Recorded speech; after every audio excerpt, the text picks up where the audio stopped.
those are the leaders that are going to lead into the future. Those are the ones that are going to disrupt whatever exists right now. All business models are being disrupted. And I want to talk about risk and blinders, and maybe they're connected and maybe they're not, but you seem like a really intelligent person from a psychology standpoint to a business standpoint. So I figured it's worth asking. Yeah. So a short story here is I've been with my wife for 10 years and her dad is a UPS semi-truck driver. And 10 years ago, our first Christmas dinner where we're all sitting around the table, I start talking with him. Hey, have you seen this autonomous driving technology?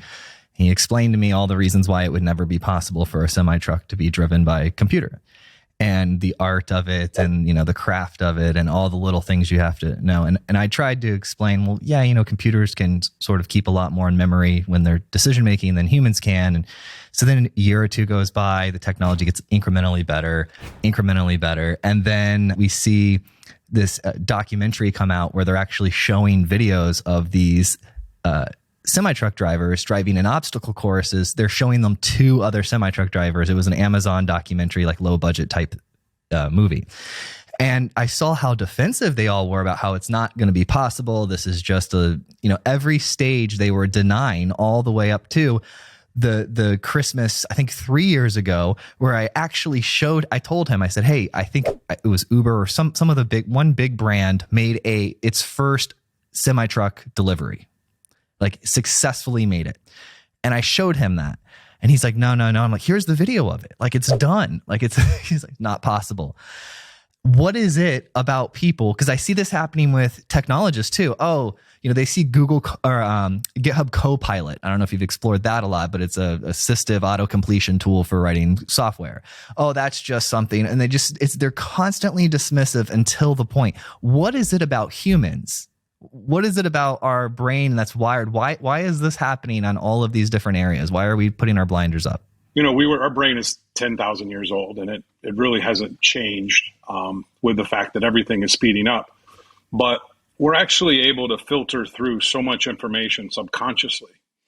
But our conscious mind is only to hold just a few thoughts comparatively, like 30,000 times less. So, as we talk, we're kind of seeing the world in a much different way in our subconscious mind than what we actually bring to our own attention. The reality, it doesn't serve us well to kind of think that we're going to be disrupted. So we want to fight that. And the amygdala, which is really your fight, flight, or freeze function of your body, is that your executive decision-making, once it gets past the amygdala, is like, I'm going to fight this because, I need the status quo. And it's just about change. Very few people are agile and adaptive to kind of change to the future, to really see where, the industry is going or where their job is going. But what's interesting is there's this super conscious, and I won't get spiritual on you, but it's this idea that all the jobs out there that are really hard to fill right now, and that includes semi-drivers, it includes McDonald's workers, so you see this system that's an ecosystem is a naturally imbalanced, like from biomimicry, as you look at nature, only when humans kind of interfere and start messing with the system. And I talk about this in my book a lot, that you start to kind of disrupt this pattern of growth. But semi-truck drivers, for example, are probably not in any jeopardy right now, because there's going to be an adoption rate that takes a while. And those semi-drivers that want to still drive will still drive, but every trucking company, and I'm actually friends with some of the ownership of Knight and Swift, and they're a huge trucking operation out of Phoenix. And, they'll adapt to this because they can't hire the people. The same with McDonald's is kiosk, because now we have a McDonald's fully functioning kiosk, autonomous, because they're not able to hire those people. So we see this system that we're naturally solving problems, and we have through history.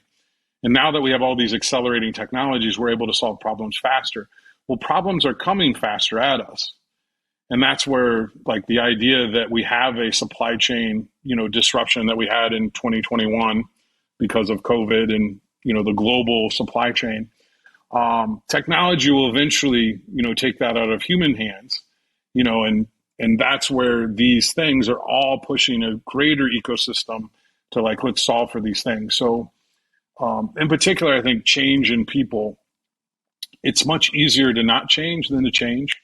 It's much easier to not make a decision than make one, but you are always making a decision. And when you're not changing, you're actually resisting.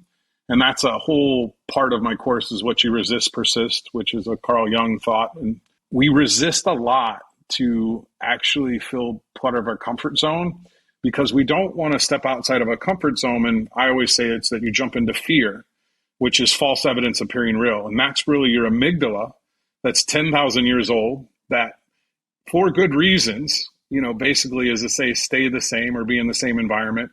Don't go out of, if you're on the savannah in Africa, when the amygdala started and there's a lion on the horizon, it's like, go back to the fire and be around all the people. That was a natural intuition that helped people survive in those days. Now we go 10,000 years forward and we have the complexity of the decisions we have.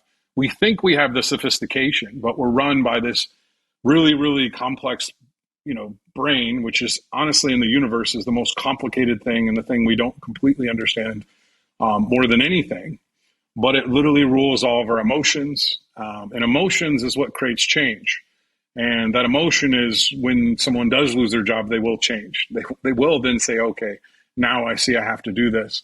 But fighting it logically is really the resistance of CEOs and CTOs, that companies that get disrupted because they're willing to stay the course on something that obviously as things evolve, we almost evolve with these technologies. And I also say is use technology, don't let it use you.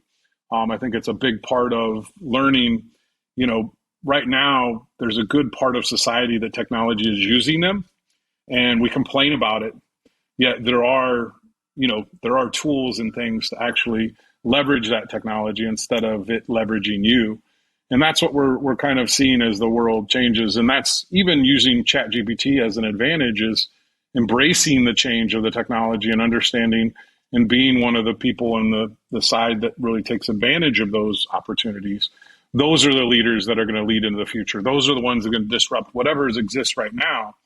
All business models are being disrupted. And, we take Apple, we take Microsoft, we take Amazon, we take any of these companies, and 5 years ago, their business model was completely different than what it is today. And those are your largest companies that are fighting to survive. And Jeff Bezos and even said, companies last about 30 years. Amazon's been around 30 years. It's not going to last forever. And I think that's some of these companies have stockpiles of cash to, acquire the new technology or the new thing, like Facebook bought Instagram and WhatsApp and investing in the metaverse, whether that ever pays off or not. It's really seeing the next model and getting to it. But it doesn't mean that that change, that the whole organization is adapting. And that's part of also this flux of, what I'll say a contraction in the tech industry is to understand that it has to change to survive. And I think these biggest companies realize that because they watch all the other companies kind of come and go, with their growth. To watch the full episode with Aaron Baer, click the box or visit the link in the description.